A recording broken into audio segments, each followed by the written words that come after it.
The morning is quiet still, the village just beginning to stir. Mist curls low across the cobblestones, softening every edge, making the world feel hushed and waiting. And then, the sound comes. A single toll, deep and steady, the market bell. Its tone drifts across rooftops, through open shutters, into every street and alley. This is how the medieval day began. Bells were not just markers of time. They were the heartbeat of a town, calling the faithful to prayer, signaling curfews, marking the start of trade. This one, the market bell, told everyone that the stalls could open, that the day of barter and exchange had begun. You walk slowly toward the square, guided by the rhythm of the bell. Its sound is not hurried, not sharp, but round and resonant, each note hanging in the mist before it fades. With every step, the air grows livelier. You hear the shuffle of wooden carts, the soft bleating of sheep, the creak of barrels being rolled into place. When you reach the square, the transformation has already begun. Colorful cloths are stretched across stalls. Baskets are tipped forward, spilling apples, onions, and fresh herbs into view. Traders arrange jars of honey, wheels of cheese, bolts of linen. The faint scent of baking bread drifts from one side of the market, mingling with the sharper scent of freshly cut wood. All around, people move quietly but with purpose. No one shouts yet. The morning hour belongs to preparation, to calm setting out. It is only the bell that continues to ring, slow and steady, as though blessing each stall as it is built. You pause near the fountain in the square's center. The water is cool and clear, rippling gently under the morning lights.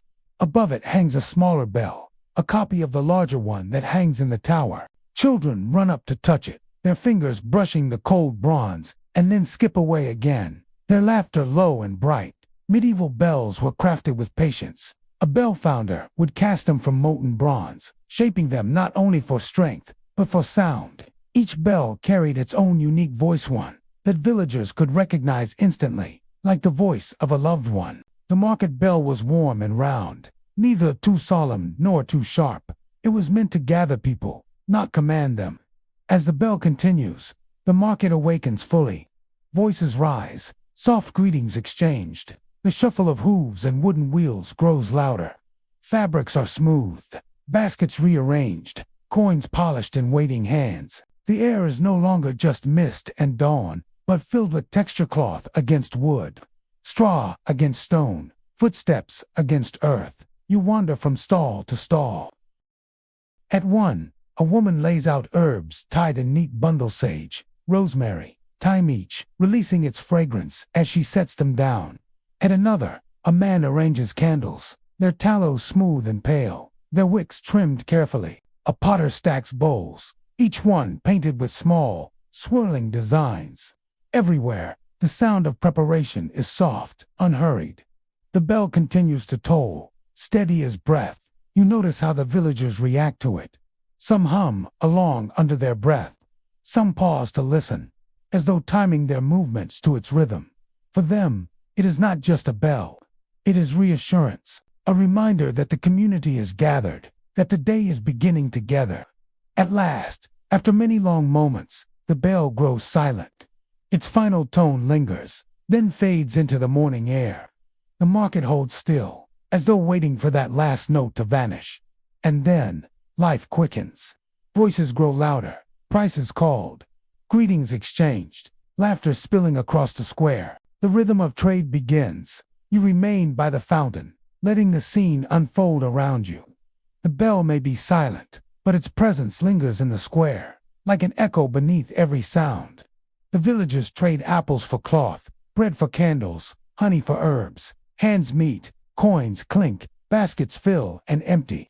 It is not noisy, not harsh, but steady, woven together like a gentle song. In the Middle Ages, the market was more than business. It was the place where news was shared, where neighbors greeted one another, where travelers told stories from far-off lands. The bell had called them not only to trade, but to gather, to weave the fabric of community. The hours pass softly, and you let them drift by. The mist has lifted now, the square glowing in gentle sunlight. The stalls are alive with color, the air alive with fragrance. the people alive with voices. Yet still, under it all, you feel the deep calm of the bell's tone. It seems to hum inside your chest, long after its sound has gone. As afternoon settles, the market begins to slow. Stalls empty, little by little. Voices grow quieter. The square takes on a softer rhythm, a slower breath, and then, just as at dawn, the bell rings again. This time, its tone is lower, its rhythm slower still. It does not call for beginning, but for closing. It thanks the day, and it tells the village, the market is ended, rest has come. The people hear it, and they move gently, gathering their baskets, folding their cloths, rolling their carts away. Children linger, touching the smaller bell near the fountain, laughing quietly as they chase the last echoes across the square. You sit once more in the quiet that follows. The bell's voice fades into memory, but its calm remains. The square is empty now, but not silent.